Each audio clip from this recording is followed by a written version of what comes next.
भूत की कहानी, भूतिया ढाबा। एक दिन बच्चों ने पिकनिक जाने की बात कही। यह सुनते ही अंकिता की रूह कांप गई, क्योंकि उसे एक पुराना किस्सा याद आ गया। ये बात तब की है जब अंकिता 10वीं क्लास में पढ़ रही थी। एक दिन टीचर ने पिकनिक का प्लान बनाया था। अपने सभी दोस्तों के साथ अंकिता ने भी जाने के लिए हाँ कर दी। पिकनिक पर जाना था पावागढ़। पूरा स्कूल पिकनिक जा रहा था, इसलिए करीब 30 बस सभी बच्चों को ले जाने के लिए तैयार थी।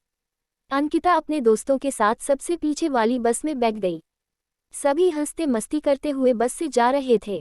तभी कुछ दूर जंगल के पास पहुंचकर उसी बस से तेज आवाज आई। ये वक्त रात के करीब 1:30 बजे का था। ड्राइवर गाड़ी से बाहर निकला तो उसे पता चला कि टायर फट गया है। ड्राइवर ने सबसे कहा कि बस का टायर बदलने में करीब 2 घंटे लगेंगे, आप सब नीचे उतर जाए, मैं इसे बदल देता हूँ। आप लोग पास के ढाबे में जा सकते हैं, वहाँ गर्म गर्म चाय पी लीजिए और मैं इस टायर को फटाफट बदलने की कोशिश करता हूँ।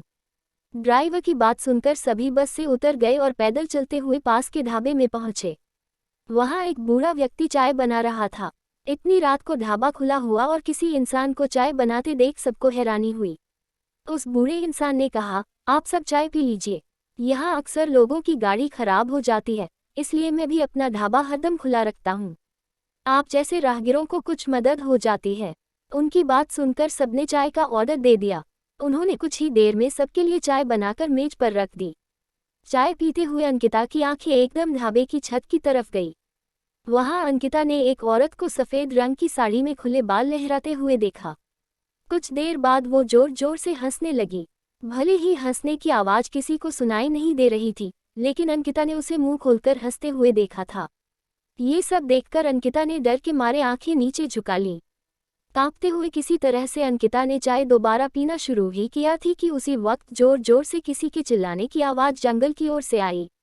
ढाबे में बैठे हुए सभी बच्चे और टीचर उस आवाज़ को सुनकर डर गए।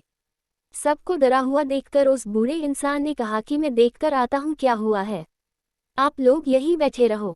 इतना कहकर वो आवाज़ की तरफ बढ़ गया।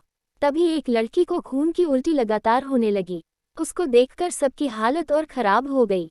उसी समय एक टीचर ने कहा कि तुम सब आग जलाओ और उसके बगल में बैठ जाओ।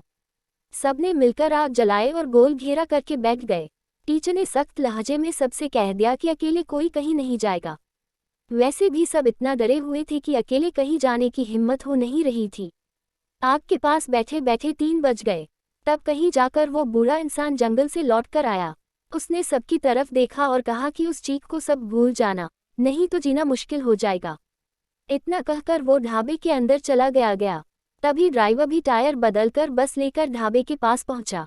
सभी लोग भगवान का नाम लेते हुए उस बस में बैठ गए।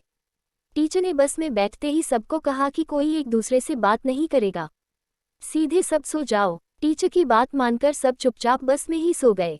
उसके बाद पिकनिक स्पॉट पर पहुंचे और करीब 1 हफ्ते बाद घूमकर आ गए।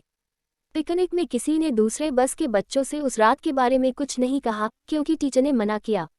लेकिन पिकनिक से लौटते ही सबने अपने दोस्तों और दूसरी क्लास वालों को इस भूतिया घटना के बारे में बताया। आज पिकनिक का नाम सुनते ही यही भूतिया ढाबे की कहानी अंकिता के मन में आ गई और बच्चों को पिकनिक भेजने से उसे डर लगने लगा। कहानी से सीख, बीती घटनाओं को भूल जाना ही अच्छा है, नहीं तो जीवन भर वो घटना डराती रहती है।